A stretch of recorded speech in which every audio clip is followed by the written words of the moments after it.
O país da Europa onde procura por bunkers antibombas cresceu 90%. Poderia ser uma manchete dos anos 30 ou 40, mas é de dezembro de 2024 mesmo. Nesse caso, o país em questão é a Espanha, onde cidadãos preocupados com a possibilidade de uma nova guerra mundial começam a procurar abrigos subterrâneos para se proteger de possíveis ataques. E o próprio governo está preparando um guia com conselhos para a população sobre o que fazer em caso de guerra. Mas a Espanha não está sozinha. Esse é só mais um dos vários alertas feitos por autoridades europeias de diferentes países sobre a necessidade de o continente se preparar para um possível conflito envolvendo vários territórios. Uma preocupação que aumentou ainda mais depois da escalada da guerra na Ucrânia nas últimas semanas. Tem até quem defenda que a Terceira Guerra Mundial, na verdade, já começou. Eu sou Júlia Brown, da BBC Brasil, e neste vídeo falo sobre os alertas e os preparativos da Europa para uma possível guerra, sobre as justificativas para isso e sobre se há motivos reais para preocupação na opinião de especialistas.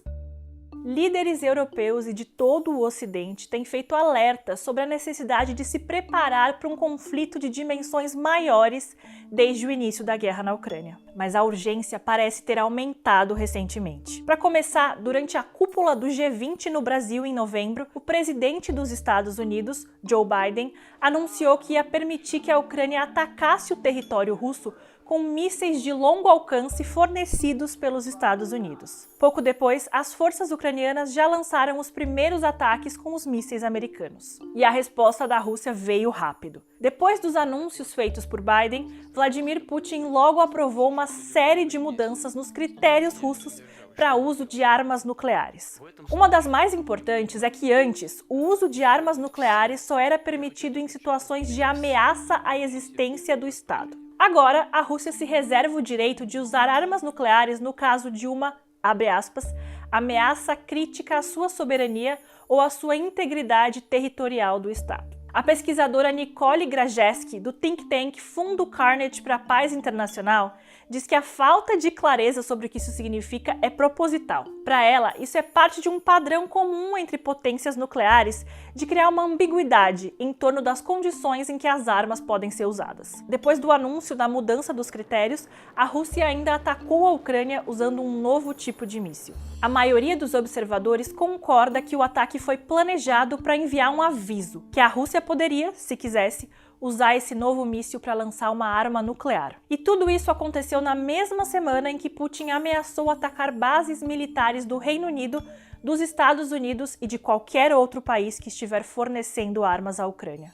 А в случае эскалации агрессивных действий будем отвечать также решительно и зеркально. Об этом рекомендую серьезно задуматься и правящим элитам тех стран, которые вынашивают планы использовать против России свои воинские контингенты. Depois de tudo isso, o tom dos alertas vindos de diversas partes da Europa começou a subir. O primeiro-ministro da Polônia falou que existe uma ameaça séria e real de guerra global. Wojna na wschodzie wchodzi w rozstrzygającą fazę. Kiedy wszyscy to wiemy. Czujemy, że zbliża się, ale zbliża się nieznane. Nikt z nas nie zna końca tego konfliktu. Wiemy jednak, że nabiera on bardzo dramatycznych w tej chwili wymiarów.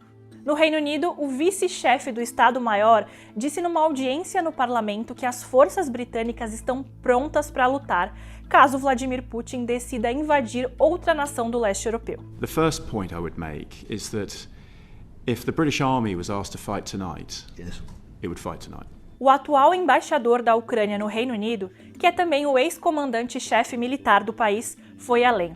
Ele disse acreditar que a Terceira Guerra Mundial já teria começado. Segundo ele, como a Rússia vem recebendo cada vez mais ajuda de países aliados, como China, Irã e Coreia do Norte, já estaria na hora de falar sobre um conflito expandido. E durante um evento em Bruxelas no final de novembro, um oficial da OTAN estimulou empresas na Europa a se prepararem para um cenário de guerra. Over the past 2.5 years, I've been going around boardrooms, finance conferences, and even philanthropic institutions in Europe and America to persuade people to think about two questions. One, is my company or organization ready for war? And two, what can my company or organization do to prevent war. O oficial se mostrou preocupado com uma possível dependência europeia em relação à China e à Rússia, em áreas como fornecimento de energia, metais raros e medicamentos. Ele aconselhou as empresas da região a ajustarem as suas linhas de produção para ficarem menos vulneráveis às possíveis chantagens desses países. A visão de um oficial da OTAN é especialmente relevante nesse contexto, já que um dos princípios da aliança é que um ataque a um membro representa um ataque a todos os demais. E Putin tem justamente usado a expansão da OTAN, formada pelos Estados Unidos e por outras potências ocidentais, para justificar a invasão da Ucrânia. O país governado por Volodymyr Zelensky pleiteava entrar para a organização quando foi atacado pela Rússia. O porta-voz do Kremlin, Dmitry Peskov, afirmou que a ampliação da OTAN é uma, abre aspas, violação de nossa segurança e de nossos interesses nacionais, fecha aspas.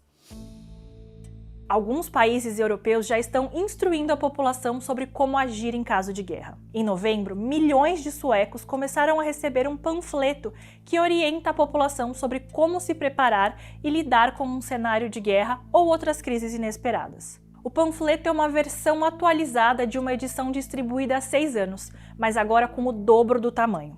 O ministro da Defesa Civil da Suécia admitiu em outubro que poderia haver uma guerra no país. A Noruega também distribuiu seu próprio panfleto. Nele, o governo pede que os cidadãos se preparem para se virar sozinhos por uma semana em caso de condições meteorológicas extremas, guerra e outras ameaças. Já a Finlândia publicou online suas novas orientações sobre o que chama de preparação para incidentes e crises. O documento divulgado explica como o governo e o presidente responderiam no caso de um ataque armado, enfatizando que as autoridades da Finlândia estão bem preparadas. E aí vale lembrar que a Suécia e a Finlândia foram os últimos países que aderiram à OTAN. Esse movimento foi considerado um revés para Vladimir Putin, especialmente porque a Finlândia tem uma fronteira de mais de 1.300 quilômetros com a Rússia. E apesar de os dois países dizerem que se juntaram à aliança para reforçar a sua segurança, eles também temem uma retaliação de Moscou. Outros países na Europa têm experimentado ainda uma corrida por abrigos antibomba. Na Espanha, como a gente viu, há um aumento grande na procura por bunkers. Uma empresa especializada diz que está recebendo cerca de 20 consultas por dia. Mas a opção de ter um abrigo particular não é para todo mundo, já que a construção é bem cara. Em uma das empresas consultadas pela BBC, um refúgio de 15 metros quadrados para até 6 pessoas com um banheiro custa cerca de 60 mil euros, cerca de 380 mil reais. Ainda assim, o CEO da empresa diz que sua demanda triplicou nos últimos meses e que tem até lista de espera, inclusive de clientes de outros países, como França e Alemanha. E por falar em Alemanha, as autoridades locais estão elaborando um novo levantamento de bunkers que podem servir de abrigo de emergência para civis. O governo também começou a incentivar a população a criar abrigos em suas casas, adaptando porões e garagens. Mas será que há mesmo motivo para tanta preocupação? Eu fiz justamente essa pergunta para o pesquisador Richard Kaplan, da Universidade de Oxford. E segundo ele, os preparativos são justificados. I mean, it's very difficult to evaluate how to put a figure, if you will, on the seriousness of the risk. To measure, I would find that very difficult to do. But I think it's a very credible risk that we're living with at the moment that hangs over the current situation.